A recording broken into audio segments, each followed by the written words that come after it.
Welcome to Master the Game. I am Juce, and today I am talking to Michael Ross from the RPG Academy. Before I jump into that, I just wanted to quickly plug, some of our cool stuff. We got new merch over in the store that you can find in the description below. We also have opened up a $50 tier on Patreon for those who have been asking for it. With that, you get a special VIP shirt, one-off that we've talked about on some of our streams while mini painting.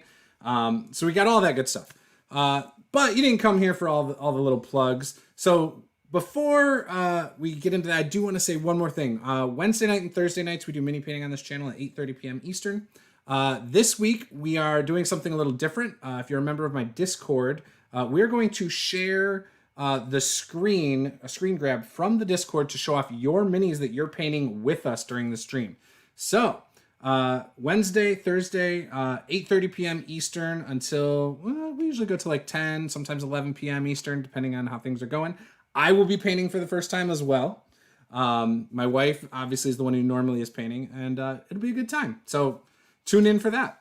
Now, Michael, introduce yourself, your podcast, your, all the stuff you guys got going on, all that. So my name is Michael. Again, I'm the, founder and main host of the RPG Academy podcast. We do tons of different show types, almost a stupid level of different types of shows that go from interviews with designers, actual plays of different systems, discussions on theory and advice on how to be a better game master and all kinds of different stuff like that.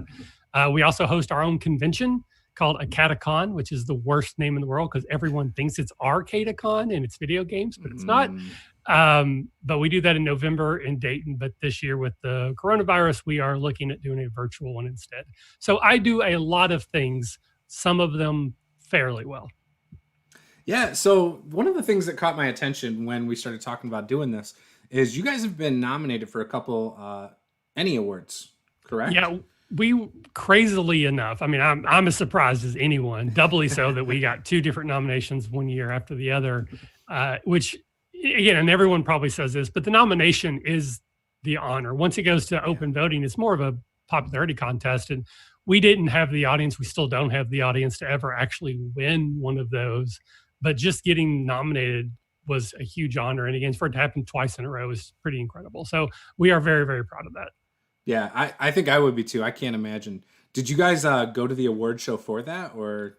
Yes, I also do some RPG news. I'm not a big news aggregate, but I do cover some things. So I covered the Ennies both of those years for the show, like our show. So I was like live tweeting all the different categories, and we podcast about it. So I was there the first year for the entire ceremony.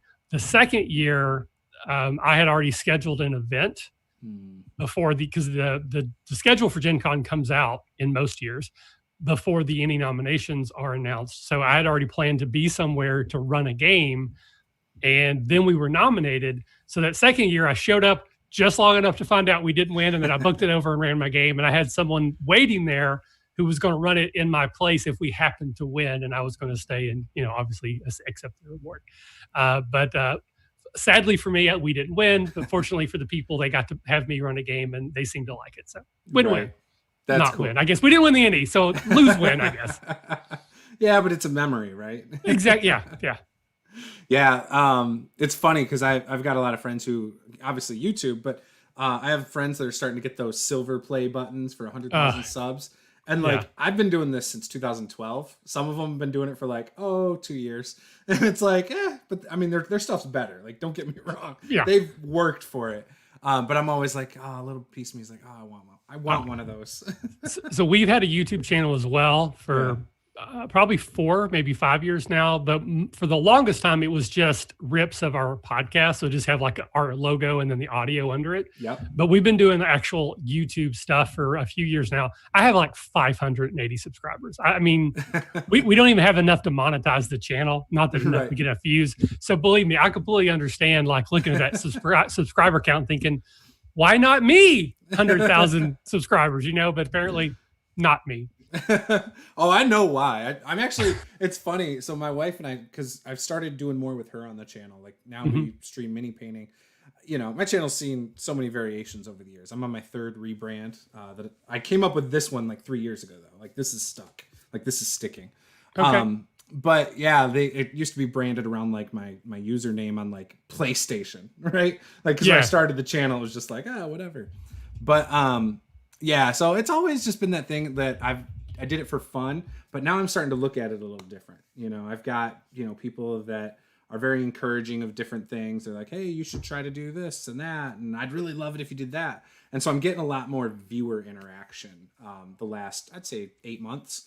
That's just changing the wiring a little. Yeah. So you got a convention coming up in November that you're going to make virtual. When you guys do that in person, do you do it at like a hotel or where do you guys host that at? So at the time that this came about, I was in Cincinnati, Ohio. I'm back in Kentucky now. And we were looking around for a place to do it. And our first year that we were a public event, because we did it a couple of years just at my house with just like, a dozen people or something. So I just we went to this place called the Houston Woods Lodge, which is this like almost scary lodge in the middle of the Houston Woods National Forest. And it was really tiny and out of the way. It was great for our first year. We still have people who came to that one who talk about the vultures, because there were literally vultures everywhere. Yeah. But it wasn't quite big enough for the crowd that we had. This place was not ready for us. So we started looking around for someplace bigger that we could also grow into. And we settled on the Dayton Convention Center. So I'm not from Dayton. I didn't live in Dayton at the time. But the size of their venue, and also, I'll be honest, the cost of their venue was substantially less than a sort of an equivalent in Cincinnati area. So our home of operation is Dayton, Ohio, at the Dayton Convention Center. Gotcha. So then your group that you do the podcast with, do you all live... Well, you obviously don't live there now, but do they live in Ohio then? Yeah, the majority of us, which, even from the beginning, a lot of the people, or I should say some of the people who became part of the academy, we call them faculty, because we try to lean into that academy theme. We've had people that at the time were in I think Wyoming, now they're in California, some in New York. But the majority of those were my personal friend play group in the Cincinnati area. That makes up the majority of it. Gotcha. That makes sense. Yeah. So how do you play now then when you guys are playing games? Is it just always online, even pre-COVID? Yes. So we were basically doing that, which for the podcast, we had done a lot of that anyways, just because it made it easier to film and stream. We could set up the Zoom and everybody had their own cameras and their own microphones and that kind of thing. And we started, before I left, we got to the situation where we would play board games at the house. Yeah. But when we played role-playing games, it would be more online. So I've been playing over Zoom for years. Nice. And I kind of thought it would be hard because I am a bit OCD in some ways. I also have ADD. So I'm constantly if I have access to the internet, I'm afraid I'm going to be checking my email and Twitter. And I don't do it any more online than I did at the table, because I was still a guy who'd be taking pictures and tweeting them out. So for me, it works great. We also always play theater of the mind, or 99.9% of the time. So we just use Zoom. Nice. That's just it. We just Zoom. So it's all theater of mind. So all we had to have is some way to talk and see each other. Yep. So it's really easy for us to play online. But just recently I got into Tabletop Simulator and we started playing Dragonfire again, which for a hot minute, that was a game that we love. We were playing it a lot. And there's a couple of our plays through on our YouTube channel. So we've been playing that on Tabletop Simulator the last couple of weeks, and it works fine. Cool. So that's cool. We're getting more into that.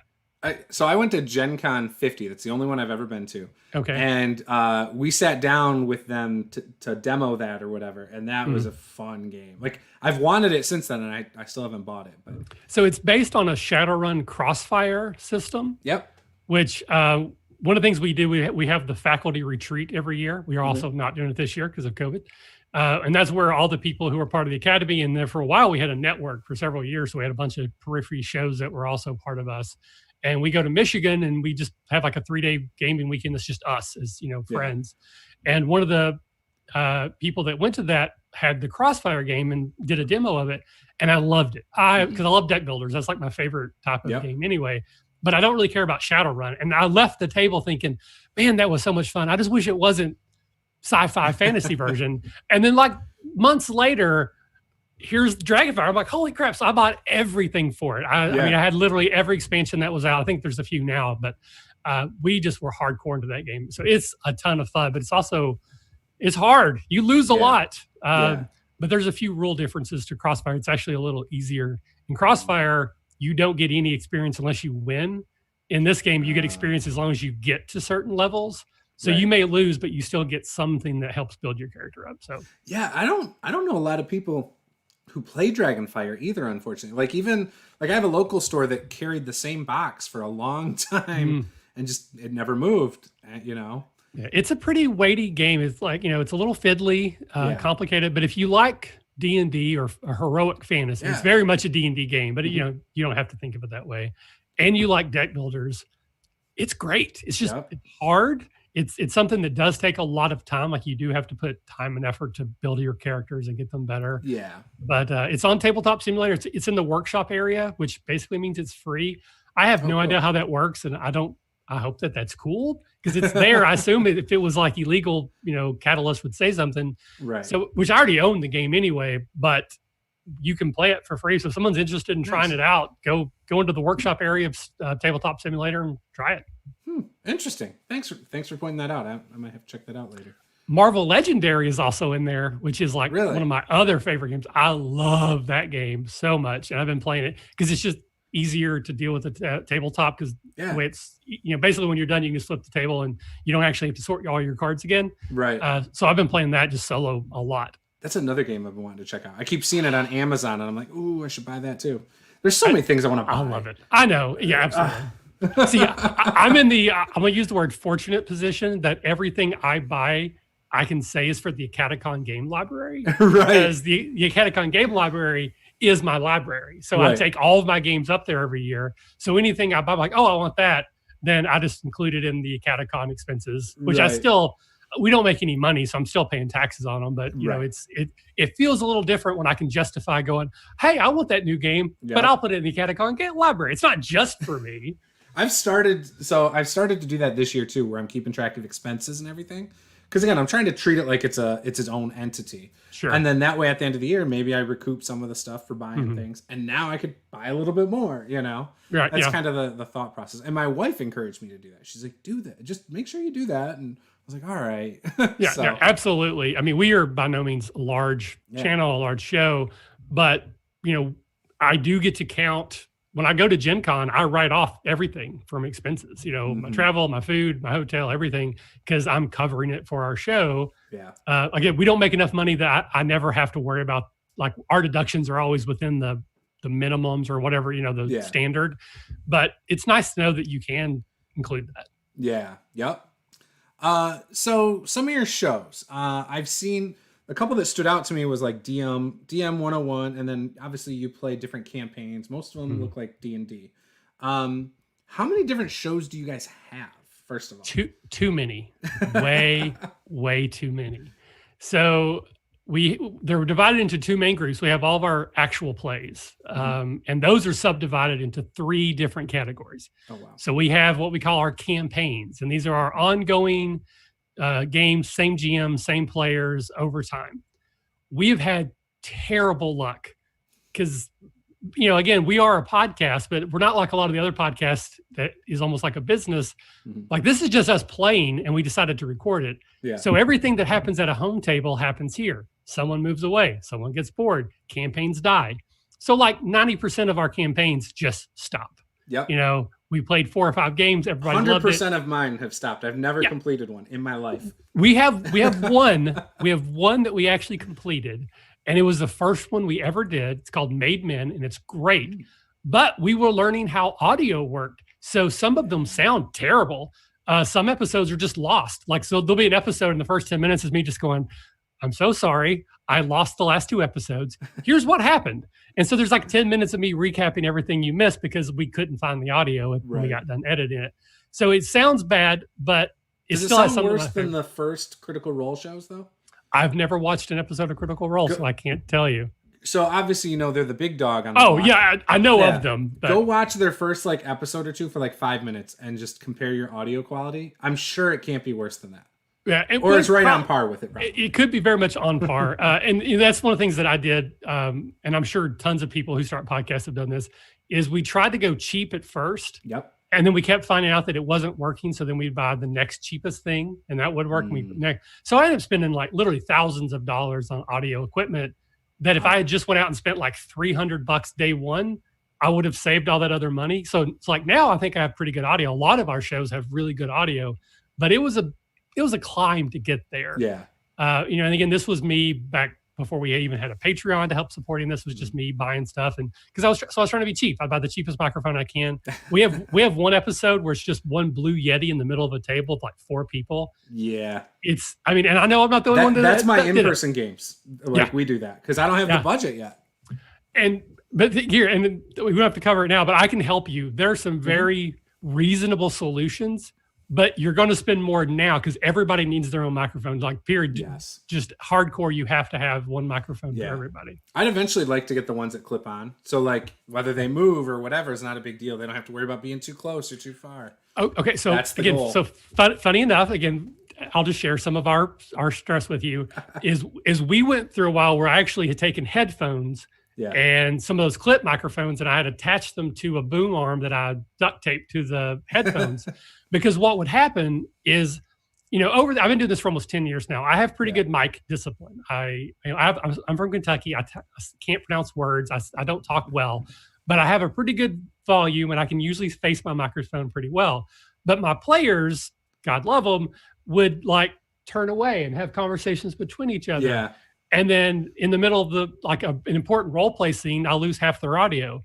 Or somebody would sneeze in the middle of someone else's, big role play moment. Yeah. So that would keep it in front of their face. So even if they were turning away, the volume would basically stay the same. Yeah. But then again, they would start talking over each other, and so there's just so many snacks. We had an episode where we were eating popcorn. One episode, never again. So there's things that you just have, if you want to be a high quality production, there's things that you have to learn. There's growing pains you're going to go through. So I have this microphone now. This is my preferred, but it still kind of cuts things off. So in some of my YouTube videos, I have one of those clip-ons so that, it doesn't block me as much. But really, these are the ones that I prefer.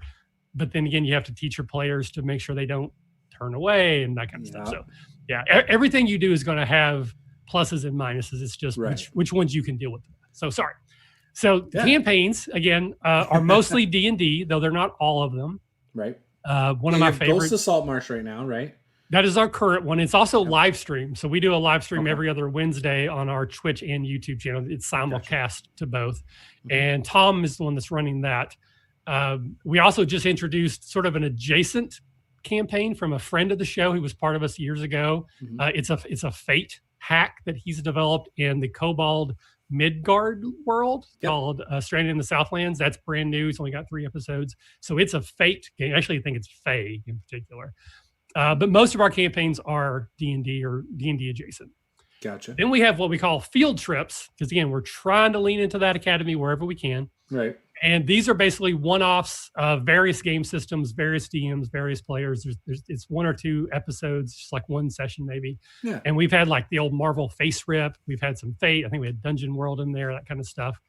But the thing that I like the most is what we call the trials, which doesn't really fit the academy thing. We try to pretend like maybe it's like a law class. But this is where we try out a game that none of us have ever played before. And we've been very lucky. Often we can get one of the designers to run it for us. These sometimes align with Kickstarters just because that's the nature of the business and people are willing to do that to get their show out at the time. Yeah. But we did Shadow. Wait, you mean you won't just read the PDF and then do 3 days of research for a 10-minute segment? No, not often anyways. Plus, part of the reason is, and then I try to justify it, is, if we're trying to show what this game would be like at your table, and these are games that probably a lot of people haven't heard of. They're not the top tier games. Right. It's not D&D and Pathfinder, that kind of thing. So I want someone that knows the system well enough to give it a good presentation. I don't want me misunderstanding how something works to make someone go, oh, that's not a good game. I don't want that game. So we justify by saying, hey, you created the game, or you were one of the creators. Why don't you come on and run it for us? And we've done some amazing trials. Shadow the Demon Lord is one of my favorites. Okay.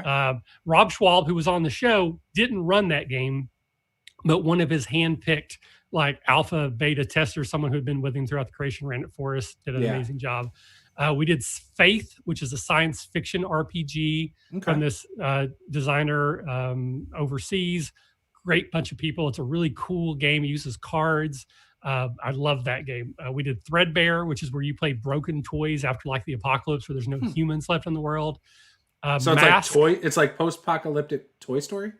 kind of, yeah. You're basically you play broken. It's called you play broken toys in a broken world, and it's about like friendship and love.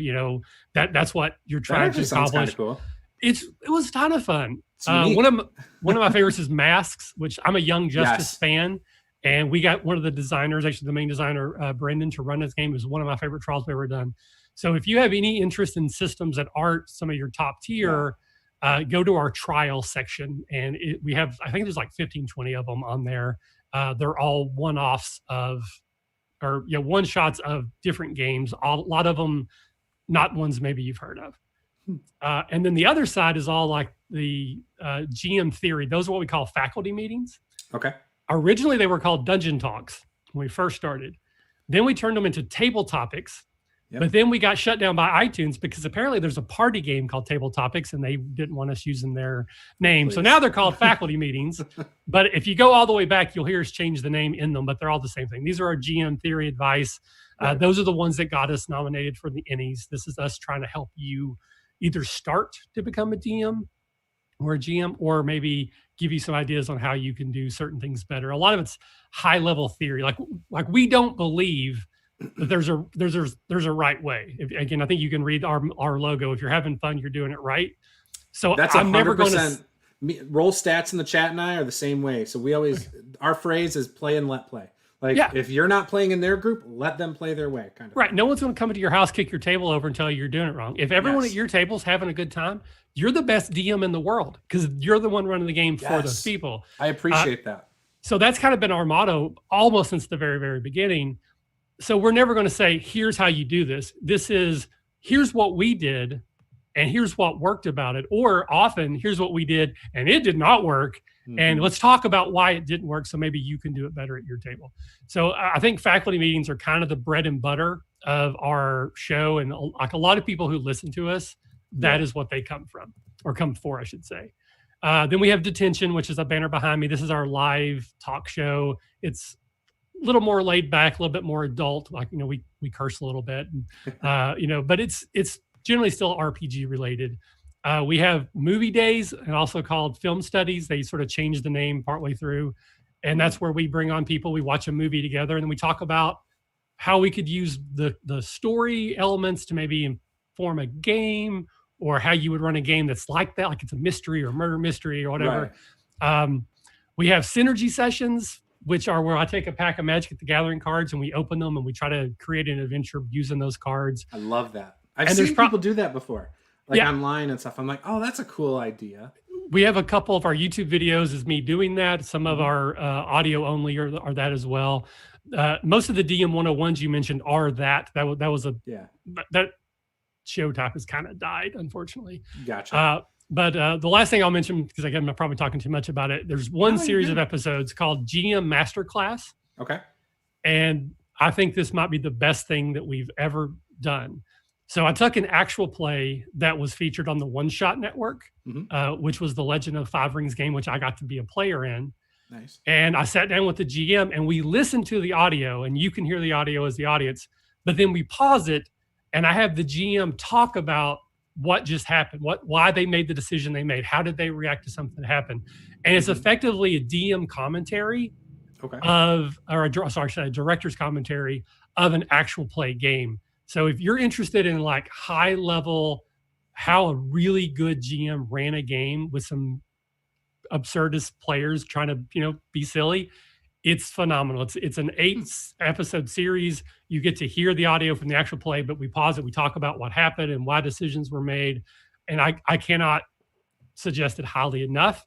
The one caveat that I will mention is that the GM of that game is Jim McClure, who has had some issues recently on Kickstarter. He's had several that he funded that he's not, delivered, and there's been a lot of negative backlash, and he's kind of jumped away. He's no longer on Twitter. Sure. He's no longer on social media. But irregardless of that, which is now a new word because the direct dictionary now says that is a word, it's still an amazing how to be a GM lesson from an amazing GM, regardless of what other issues might be around. So faculty meetings. Is he affiliated with your podcast or no? No. You had on. Yeah, well, we became friends. Sure. Again, we haven't talked now in years, but we, again, kind of a funny story. We both got invited to go to be on One Shot for the same show. Yeah. And we found out, we went to Chicago, we met, and then we found out we lived like a mile from each other. Right. Right. So we had no idea that we lived that close together. And when we realized that, we started, we didn't hang out a lot, but he came over. Like when we did that show, he came to my house and we recorded at my house. So he's been on a few other episodes as a guest. He interviewed me for his podcast. There was a Savage Worlds game that we did an actual play that he was a player on, but he's not affiliated with the show like any strong way. He doesn't, there's no, like he doesn't monetize off of your Patreon or any of that stuff. No. So I just wanted to make that clear in case anyone did back it and they're, watching this, like, well, why am I going to help support them if it goes, Right. I backed his Kickstarters too, and I don't have them either. I've reached out to him. I don't want to make this about Jim, but I reached out to him privately. He won't respond to me either. So I don't have any other information. I don't have any inside knowledge, but he is still an amazing GM, and that GM masterclass is still worth listening to. Targris, who is one of our patrons, jumped in and said he's out. So I'm guessing that means he's just completely gone from the scene at this point. Yeah. Yep. That makes sense. I've had dealings like that in the past with people too. So I get it. We're not necessarily with the Kickstarter thing, but like I was friends with people and associated with them, and then they came out to be not who the community thought, and it's now we don't unfortunate. talk. Yeah, so. It's unfortunate, but it is what it is. Like I'm not going to erase that from our past, but I'm also I don't know that I'd be comfortable giving him a platform for a Kickstarter these days. Right? Yeah. No, I get that. So the one that sounded kind of interesting, you were talking about the theories and stuff. So I'm assuming everyone in your group is a team of some sort. And how long have you guys been doing that? Like how long have you been doing it? So you broke up for just a second. I have terrible internet, so I'm sorry. Could you repeat that? So your whole group takes turns DMing, correct? Not always. There's a few of us but not. It's not like everybody's involved. Okay. And so the question I had was, when you guys are doing this theory talk, how much experience do you guys have to back like your information? You know what I mean? Like I've known people who DM'd like 3 games and started doing YouTube videos before, and I'm like, I don't know. Well, sometimes like new eyes see clearly, as they would say. But I've been running games for over 30 years. The best I can recollect, I was around 12 years old when I started playing it. I don't remember specifically, but it's around there. And I like to say that the last 27 or the first 27 of those, I wasn't very good. Yeah. The last few, I've actually gotten pretty good at it. So I've got a lot of experience running games, most of them running poorly, but in my that's how I feel. Business life, I was a trainer and a facilitator for multiple companies. So I also have a background in how to teach people things and how to make sure they retain information. Yeah. So when we first started the show, it was me and Evan. And it was Evan's idea to start the podcast. And this is classic Michael, that I took his idea and it became mine and I ran with it. And he had never ran before. He never played before. I introduced him to D&D. We played for like 6 months and then he kind of just disappeared. This was before the podcast. And then one day out of the blue, he just called me. He's like, hey, I think I want to run a game. Like I've been thinking about it. I want to run a game, but I don't know how to be a DM. And I said, well, let's put a table together, just me and a couple people I trust that will be good players for you. You run the game. I'll handle the rules. You don't have to worry about any of the rules. You just tell us the story. I'll figure that out. And it was his idea to say, well, why don't we do a podcast of it? Because he had been listening to podcasts, specifically Fear the Boot, and trying to learn how to be a DM. And he thought it would be kind of a fun idea. So the original conceit of our podcast is we would break down the games that Evan ran, and I would like critique him and say, when you did this, it went well. When you did this, it didn't go well. Yeah. And each episode get a little bit better. And there's an episode very early on where he says, I'm really nervous. I'm scared. I don't think I'm doing a good job. And I say to him, we keep coming back to your table. So we're having fun. So you must be doing it right. And that's basically where the motto came from. It's like part of one of the shows that if people keep coming back to your table, then you can't be as bad as you think you are. You must be doing something right. Right.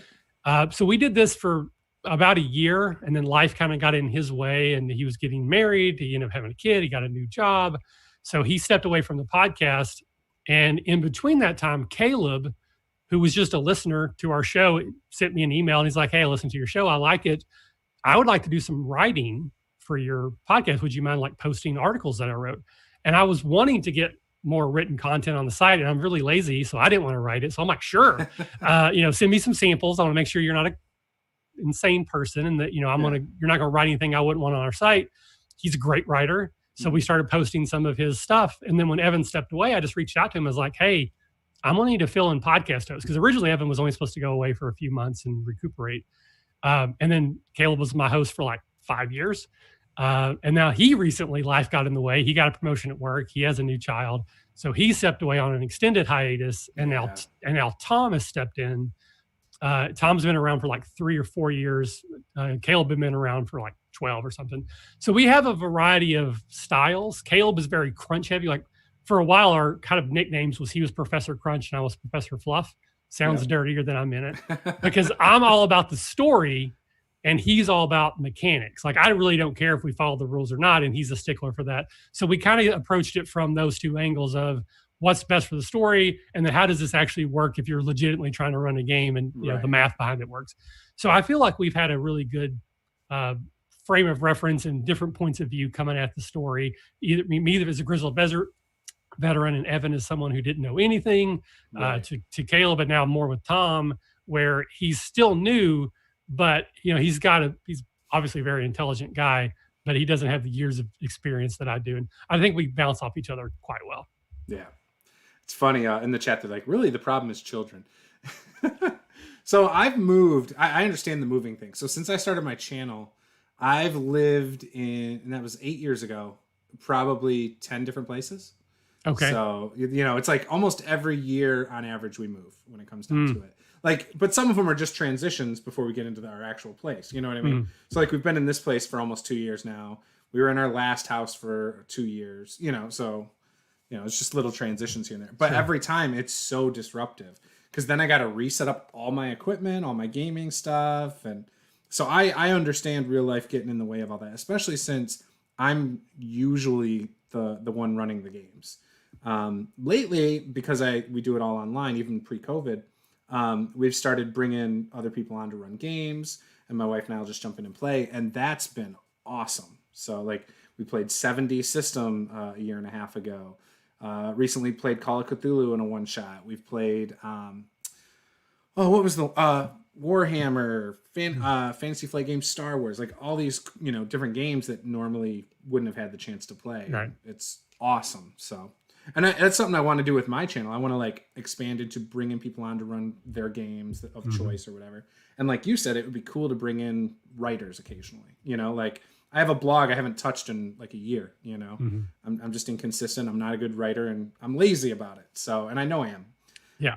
So me too. And it's easier for me to jump on a podcast and talk for an hour than it is for me to write a 15-minute long.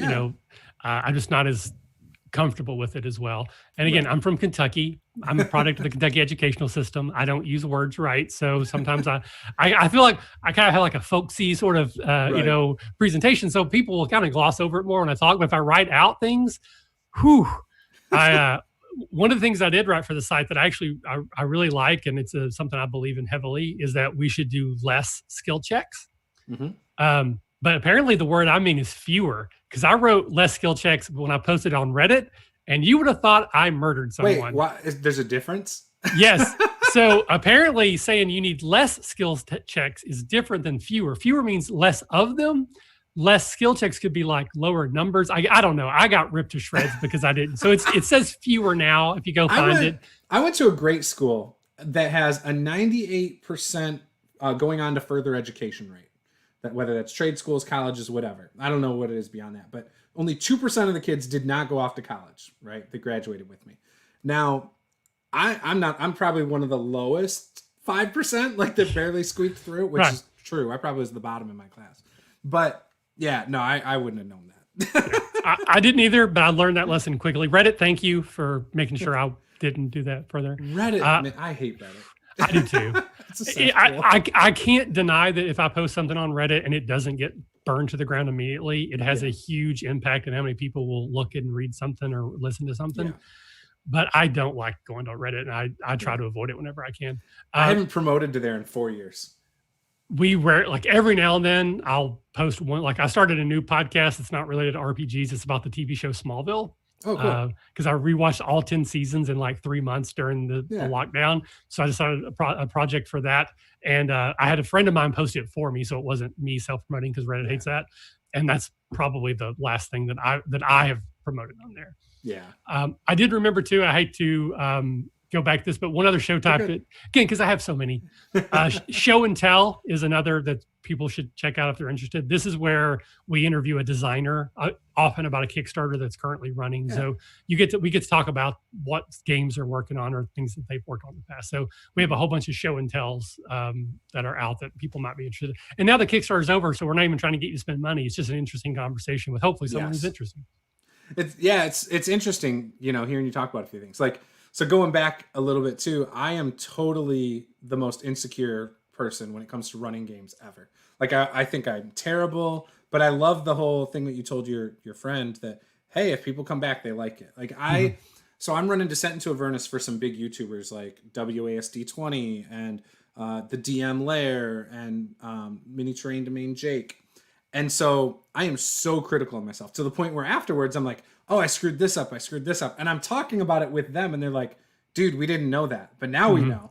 Like, don't tell us what you screwed up. We have no idea. Yep. I'm like, I can't help it because I'm so I've toned that back a little bit, but I'm also getting more comfortable with it. The other thing that you mentioned too is, why you guys do the podcast and stuff is because obviously the effort that kind of goes into all the other stuff, right?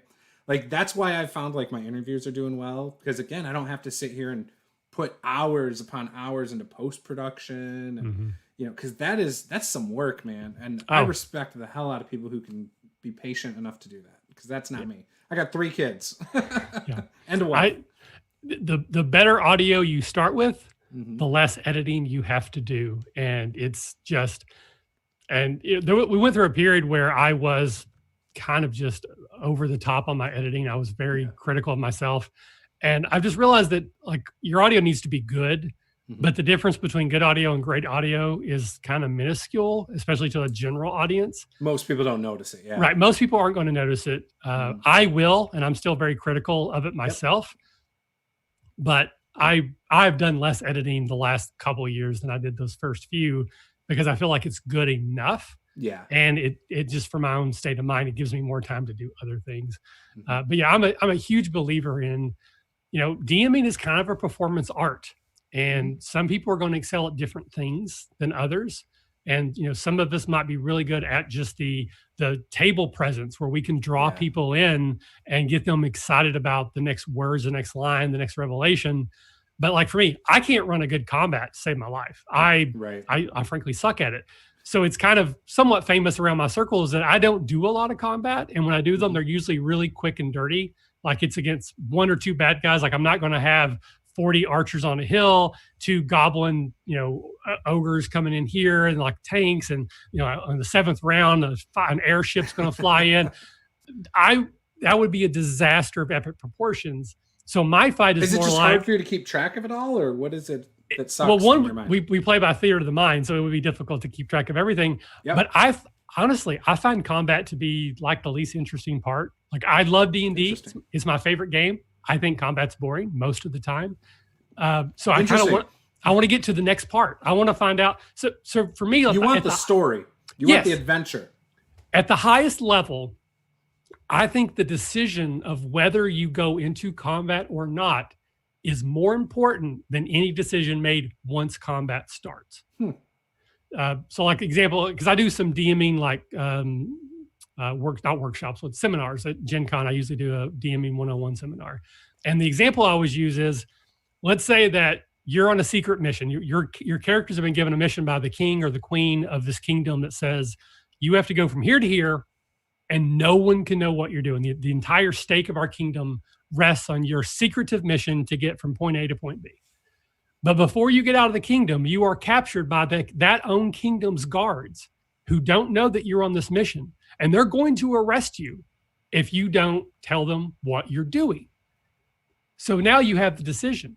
Do you tell them the truth that you're on this mission and risk the entire kingdom because you tell them? Or do you kill these people who are innocent people, who are doing absolutely the right thing, But if you don't kill them, you could put the entire kingdom in jeopardy. To me, putting the characters in that decision, what they do there is, I mean, I know it's awful, but I love that decision. I like to see them think about it. Once we get into combat, that's boring. Most of the time. There are exceptions.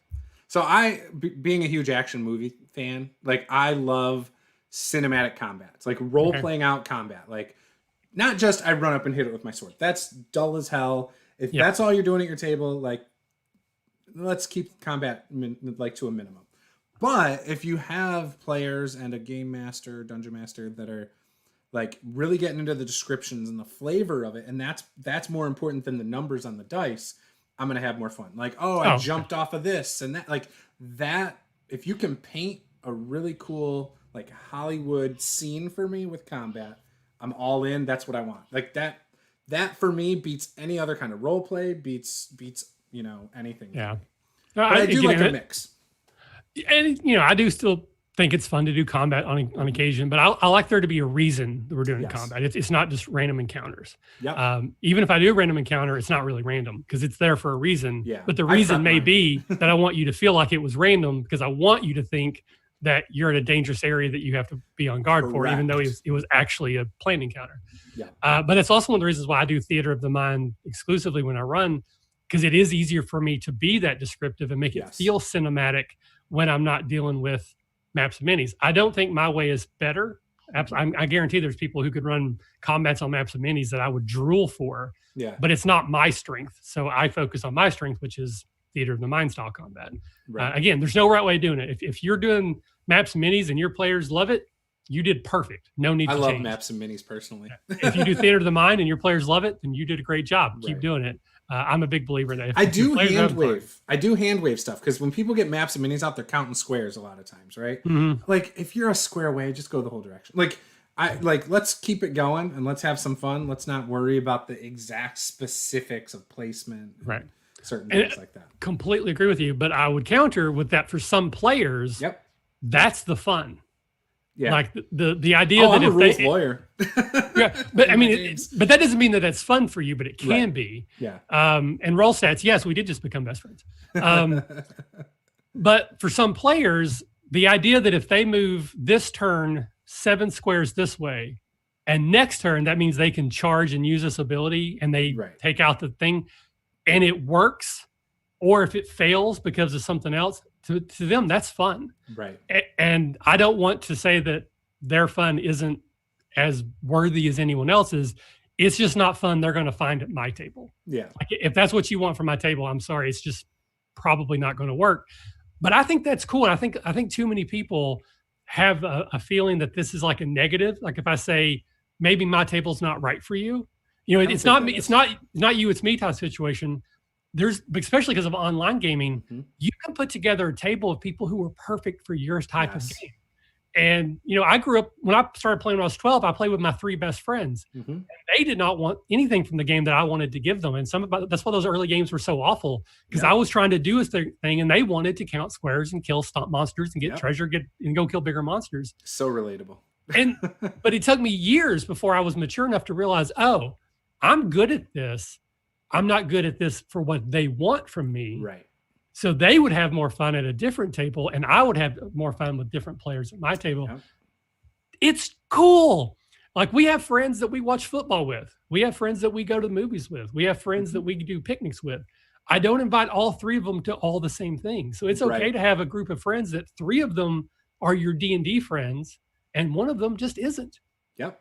If they're there because they just want to be social, but they're not engaging with the story, they're making dice towers, they're intentionally trying to disrupt your plans, it's no fun for anybody. Yeah. So it's distracting. Yeah. Right. I get they're your friend. You want them to be involved, but maybe they come tomorrow night when you play board games, or they come tomorrow night when you play Jackbox, or they come tomorrow night when you watch a movie together. Maybe they're not the D&D or RPG friend. And I just think some people have a struggle with that because they feel like, well, you're my friend that should be involved in everything.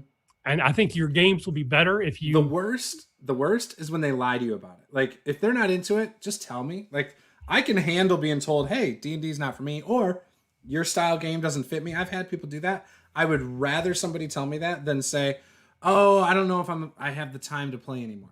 Oh, okay. So then 3 months later, when I've got an opening on a different night and I ask you to play, like, now what are you going to say? Don't leave it open like that. Just tell me, like, straight up, I'm not into your style of running games, or I'm not into D&D, or whatever. Just be honest. 100%. And that's not even just RPGs, but just in life. Yes. Like if I invite you to a pool party, which I'm not going to now, but let's just say I did, and you don't want to go. Why not? I love pool parties. Just tell me. I'm not going to be offended. I promise you, I'm not going to get upset. But what will get me upset is if I have to keep coming back to you saying, "Hey, are you coming?" You never said, "Are you coming?" Because I might invite someone else who I won't invite because you might be coming. I don't want to be, So just tell me. Just tell me. I will 100%. Be totally fine with that. Yep. Or if you don't get along with another player and don't want to be, in there, let's talk about it and figure it out. Maybe it's a misunderstanding. Maybe they didn't realize that they couldn't, whatever. Or maybe they don't like you either, and maybe they don't really want to play. So now the dialogue's open, and maybe they'll leave. That might be better. It's uncomfortable, but I think in the long run, you will have more fun at a table of players who want to be there for that type of game, and then you're leaving seats open at other tables that maybe that other friend would like. Big picture is better for everyone. So just honesty, open, so many relationships, open communication. It's what's important. D&D, RPGs in general, no different. I agree. That's always been a big thing that's been tough. Like I struggle. So I started with Palladium books, right? And couldn't find anyone to play the game forever. Knew some kids in high school that played D&D. Their group was too full. It was like 8 brothers and sisters and like all in a neighborhood, and all their girlfriends and boyfriends too. So it was like 12 people at a table. So I couldn't even play with them. And so I didn't really start playing until I started playing online in chat rooms, and I hate chat room play. And so I actually got away from it until I met my wife, and we rediscovered it. But the hardest thing was trying to get groups that matched our style. My wife's play style when I met her did not match mine. She she didn't like minis at the time. She liked Theater of the Mind, but it was very specific.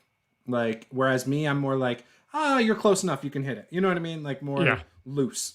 And her brother runs a more tight ship game as well. And so we played a little bit with him. It wasn't until I brought some of my friends who I met online, who like worked locally and things like that, just like 4 years ago. And so she started seeing that style of play, the more cinematic style, the more story based, and it changed her world. And she is now right in line with everything I love, which is cool too. Cause sometimes people's styles evolve as well. Oh, absolutely. I played with maps and minis for the majority of my gaming career, and I've only recently gone to Theater of the Mind, but for me, it was a revelatory breath of fresh air. And again, I try to run my games. Think of it like an action TV show. Like that's the feel I want for my games. If I have my druthers. Is it very fast paced? Like, is that your style? It is, except for when it's not, because I love role play. So probably Dark Discovery would be, if anyone wants to listen to a campaign, it just dies. I'm sorry, it dies in a crazy cliffhanger. That's but perfect. It's probably the best game I've ever ran, and I was lucky enough to record it. And it's basically, it's Firefly, the TV show, and the RPG. I mean, if you spend more than 10 minutes listening, you're gonna be, okay, that's that character, that's that character. But we would do a thing where all the time I would say, you guys are all now sitting around a table. I just want you to talk to each other in character for like half an hour.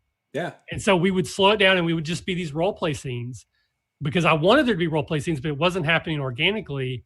And I found if I just said, this is now a role play scene, I just want you to talk to each other about what just happened, what you're feeling, what you're thinking. Sometimes I might prompt them and say, Lander, your character almost just got blank. How do you feel about that? And then I would just sit back and let them talk to each other. Sometimes it was 5 minutes, sometimes it was 20.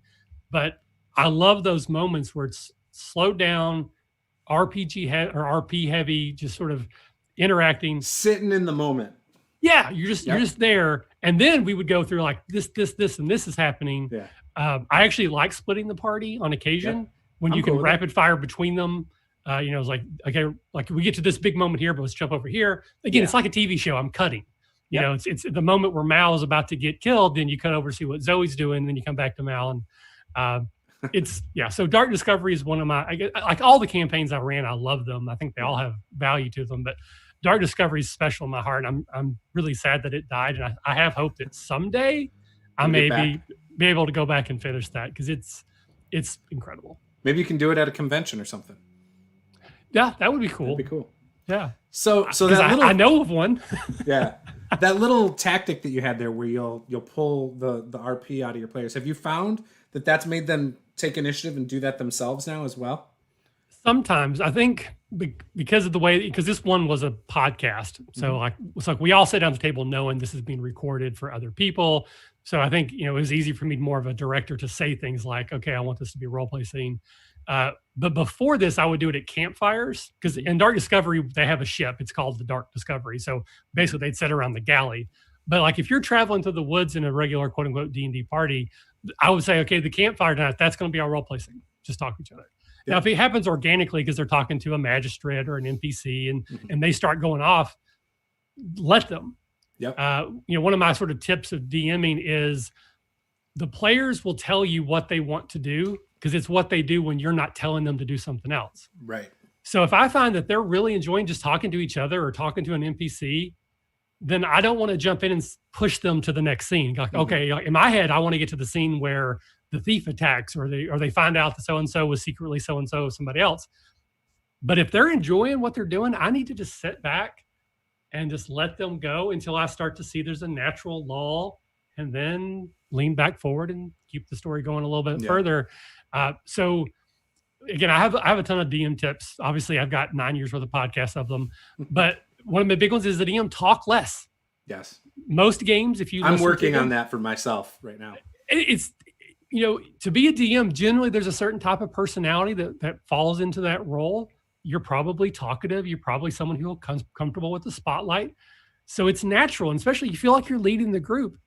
But it's very important to just not talk sometimes, even if it starts to get uncomfortable silence, because eventually someone else will fill that silence and say, well, what are we doing, or where are we going? Or maybe they'll just start role playing.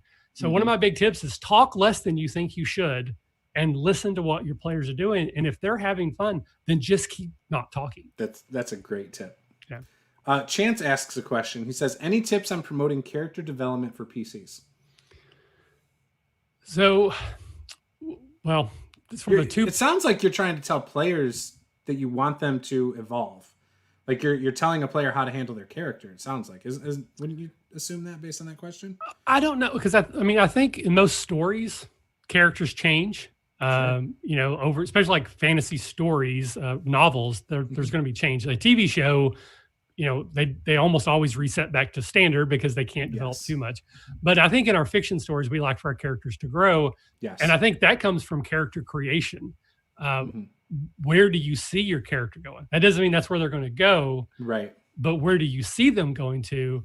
I'm a big believer in session zero. I like a lot of what we talk about is session zero. So when you come to the table, I want your character to have an idea of this is who they are and this is where I see them going. These are their goals. So their goals, and it can be immediate, like, my first goal is to get away from this town to explore the world, or I want to take out this evil bad guy who killed my family. Yeah. But a larger goal, maybe I want to become an inspiration for other people. I want to start an orphanage because I was a street kid, whatever. And then as the DM, I can push these buttons and go, here's an opportunity for you to do one of the things that you wanted to do, but it comes at a cost. Are you willing to take that cost? Yeah. And if they say yes, then great, we're moving that way. If you say no, well, then maybe what you thought your character was going to do isn't it, and maybe you change that. So I'm a big believer having conversations outside of the game. It doesn't have to be at the table, but in between sessions, debrief with your characters and say, hey, I know this game, your character didn't get to do a whole lot. I would like the next session to focus on you more. Yes. What do you want to do? And I can't guarantee that it'll be exactly that, but I'll try to get closer to that. And over time, we should see change, not just levels and powers and multi-classing, but how do you view the world? Do you start off as Randall Thor, this podunk nobody in Two Rivers, to you're now leading a nation and people look upon you and you deal out death, with somewhat impunity, to take the old time story. It's kind of up to you. What I can do as a DM to promote it is to give you opportunities to explore it one way or the other. And the other thing, so I just had a game that fizzled out because a couple players dropped and we replaced them, and then another player dropped and we just were like, the original group isn't here anymore, and that was the whole premise. So we fizzled. But we had one player, so they started, it was my Forgotten Throne campaign. Some of my viewers have watched it. It was a half-orc named Renmer stands out to me. His character was gung-ho because his father was a soldier for the army and was a really respected one. And so he wanted to become like that, wanted to be, not necessarily famous, but he wanted to grow up to be a trusted mercenary. And within a couple sessions, his character realized combat was hard. He realized that his foot got cut off, and his character evolved because of the experiences he was given. So that's another thing you can do. Not only, like, yeah, sometimes you want to facilitate things, but also don't pull punches if it goes against what they want. Like, let the story naturally progress, but provide experiences that could be life-changing for that character. So that would be the only little bit I'd offer there. One last question that I'll ask before we get off here is, sure. So obviously you guys have a lot of content. You guys do podcast formats primarily. Are you doing exactly what you want to do, or do you have hopes for something bigger, grander, something else in the future? So the podcast is pretty well where I want it. The only thing I would say is I want to do more faculty meetings. Yep. We've kind of fallen away from those. We haven't had a new one in a little while, partly because with Caleb leaving and Tommy coming in, but Tom's busy doing other things. Like, he does all of our show and tells now. He also runs the Ghost of Saltmarsh game. Yep. But I feel like, again, that's kind of our bread and butter. I feel like I still have a lot to offer there. So just getting those scheduled, I would like to do more of those. But for the most part, the podcast is doing what I want it to do. The biggest thing for me is I want our YouTube and our Twitch channel to get larger. I want to get more people doing that. And a lot of that's consistency. I've started replaying some old classic video games. I went through, did a full playthrough of the original Final Fantasy. Yes. I'm right now playing through the original Legend of Zelda. I'm on Dungeon 9 when I start back tomorrow. I was trying to get back to doing Detention. So I would just like for our YouTube channel and our Twitch channel, just because I'll be perfectly blunt. I see some people on YouTube whose quality I think is mediocre. Yeah. With 100,000. It's okay. You can call them out as you see it. And I'm not talking about any, no, I'm not talking about you, but there are some channels that have hundreds of thousands of listeners, and I've watched their videos, and their advice is okay at best. Yeah. So I feel like the comparison between podcasts and YouTube is really weirdly weighted. Like, I see some of the best podcasts out there might have 10,000 listens. Yes. Some of the best YouTube channels out there have like 1 million downloads or 1 million views. So just trying to get what I feel like is a positive message. Yep. Because a lot of people, and again, I don't want to get too crazy into it, but a lot of times I see these videos that are like, these are the 10 worst spells for any dungeon master. Those are clickbait titles. That's the blog post 101. But it works. And it drives me crazy because I'm all like, I got a list video coming next week. If everybody has fun, you're doing it right. Let's Right. just, it doesn't matter if your first game sucks, it probably will, but just jump at the table and have some fun. And I feel like I'm trying to be positive and get so little traction compared to these other clickbaity. And I feel like there's so many more people that if they heard what we have to say, or maybe not me specifically, but channels like mine, that it could be a force for good and getting people just to play more games and try new things. And you just saying that makes me want to click that title of 10 worst spells. Like, what are the worst spells? I guarantee they're out there. Right. Oh, I know. Or that kind of My thing. friends do it. And you can't blame them because it works. Like that's the frustrating thing is I'm not mad at them for doing it. Right. I'm dumb for not doing it. It's where's the meat? What is the value of this to the viewer, really? Right. Like, especially the worst. Like, I mean, if you're doing a worst video, like, why does that matter? If someone's picking it for the flavor of it, then great, let them do it. And also, everything's situational too. Like, about that specific thing. Yeah, one spell in this case is the perfect spell if it's the one you need for that moment. Right. It's just sort of like, it's just a different opinion. I just feel like what the message I'm trying to promote about is it's fun. Just try it. It may not work out. You may not be the best DM ever the first time you play, but just do it. You don't have to know all the rules. Evan didn't know any rules, and he ran a game that we all loved to play. You don't need to know the rules to play. You just need someone at the table to know them. So start playing right away. And I just feel like that message of trying to be positive gets lost in the wash of the 10 best muck builds. Right. I'm sure people need that. I don't. It means nothing to me. And I'm trying to find 1 million people who care about what I'm trying to say. And again, I'm at 582 subscribers, so I'm a far way away. So obviously with your website is your primary place to go for your stuff. But the discoverability, like the reason I don't do Twitch videos right now is because the discoverability is very tough. Like you don't just go to Twitch and people find you. You know what I mean? Like it can kind of happen, but it doesn't happen as naturally as say YouTube, right? YouTube is built within itself a platform, just like on iTunes. Podcast works well with iTunes because people go there and then they find stuff and they hit subscribe and then they see the new stuff like after forgetting about it. Like, I forgot all about that podcast. Look, it just popped up a new one. You know, same thing with YouTube, you know. So the discoverability is there for those. It's trying to get people to go to your blog, trying to get people to go to Twitch, where you have to do a little bit more front end and back end work to grow those things. And Twitch is kind of in that as well. So one thing I would suggest for you, again, we don't have numbers to show that I know what I'm doing, but we use Restream. So when we stream on Twitch, it's simulcast to YouTube too. So anything we do on either is also on both. So I was going to ask, so when I started doing Twitch in October, one of the things I came across, because I became, affiliated pretty quick. Because I had my YouTube audience that went over there and some other stuff. But in reading the terms, you're technically not supposed to simulcast if you're affiliate with Twitch, because technically if you stream to Twitch, they get like 24-hour exclusivity, I guess. Oh, well, I bet that which we don't make any money off Twitch because there's like 2 levels. There's we're not partner affiliate and then partner. We're affiliates. So maybe I shouldn't be doing that. No one said anything yet. I would double check it if I were you. I mean, we don't have it. I guess we don't have enough enough viewers for anyone to care. But anything I put on Twitch, I also upload to YouTube if it doesn't automatically. Yeah, because I was doing that too, where I would do that and then 2 days later I put on YouTube. So when you become a partner, I think it's even longer than 24 hours. I'm not 100% sure.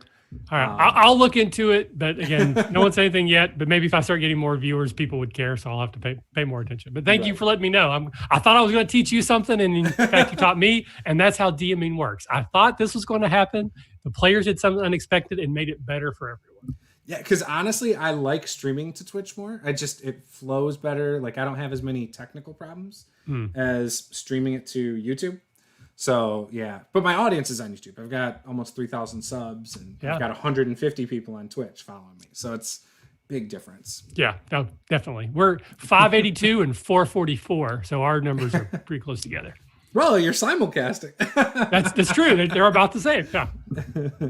Awesome. So is there anything you want to plug real quick? Website, Twitter, any of that stuff real quick? I mean, just the RPGacademy.com. It has everything we do, filters there one way or the other. If you go to our website, on the right under the banner, there's a big red button that says new ? Start here. If you click that, it'll give you a breakdown of all the different shows, including the ones I forgot to mention. We'll give you some examples of like good examples. Like if you're interested in faculty meetings, here's one I suggest. If you're interested in a D&D campaign, here's where I suggest you start. So it'll help you kind of filter through because we do have so much content. It's almost insane. You're so organized. I'm impressed by your guys' organization. it did not get there easily, but it is there now. Yeah. If you like Smallville, it's the newest project where episode 10 came out today. I'm doing a complete rewatch of every episode. Each episode has a new different co-host. Okay. It's kind of each episode is its own episode of the show? Yes. Oh, okay, so each episode of the show, it's a companion watch along. Yeah. You can find that. It's called Farm to Fable. So if you go to smallvillefancast@gmail.com, and if you search Farm to Fable, you'll find it's on YouTube, that kind of stuff, or on YouTube, on iTunes and all that kind of stuff. Yeah. And then lastly, a Catacon, not Arcadicon. There's no R. It's a Catacon, which is supposed to be for Academy, but it's a terrible name, but I love it, so we're keeping it. Is not going to happen this November. We've come to the realization this is not. We were holding out hope, but it's gone. So we are going to do a virtual version. We're still working on some of the details. It'll be the same weekend that the actual event was going to be. So the 6th, 7th, and 8th of November. There will be a Kickstarter. We're going to launch the Kickstarter on September 1st. This is actually an exclusive for you. Nice. I've told no one else that yet. It'll run for a month. And which unless you're on my Discord, because I've already talked about this to everybody there. But you're going to be able to buy a very cheap ticket for the virtual, and basically it's a donation. So if you can't afford it, tell me, I'll let you in anyways. But you can pre-buy a badge for next year to help, because we've already assumed some costs for this year. So I've got some credit card debt I need to get rid of. So if you want to go ahead and buy a badge for next year to help support us, you get a free badge to the virtual, and you get a badge for next year. And we're still going to sell t-shirts, and you'll just pick them up next year instead of this year. We got an exclusive design. All the stuff we do every year, we're just it's going to double up 1 year. So look for that Kickstarter to come out September 1st. And then follow me on Twitter. Twitter is probably my biggest social media. I have like 5,000 followers there. It's at the RPG Academy. Everything I do can be found there as well. But thank you so much for having me. And this was a blast. I love talking, obviously, as you can tell, because I don't shut up. Oh, I do too, Michael. No worries. I've actually thought about trying to get like a bunch of people who like talking at once and see who dominates the conversation. Get like 5 people that are just would vote for me, but at the same time, I can't. I don't know. I haven't talked to everybody, but I can generally dominate a conversation if I'm right. So thank you for putting up with me. No, thanks, Michael. I love hearing what I heard, and I'm gonna actually go check out some of that stuff myself. There's some things that you sold me on today, so I'm pretty excited to check it out. Awesome. So yeah, guys, go support him. Go find RPG Academy on Twitter, especially, and their website, which the website link is below. That's the only thing I posted. So yeah, you can find it in the pinned comment below, and it's also in the description. So anyways, if this is your first time here, smash that subscribe button. Give us a like if you liked it. If you give us a dislike, that's cool too. I just like interaction. Sure. So give me that as well if that's what you prefer. But anyways, this was Master Game. I'm Juice. This was Michael from the RPG Academy. Game on. Oh, go ahead. If you can read this, I failed my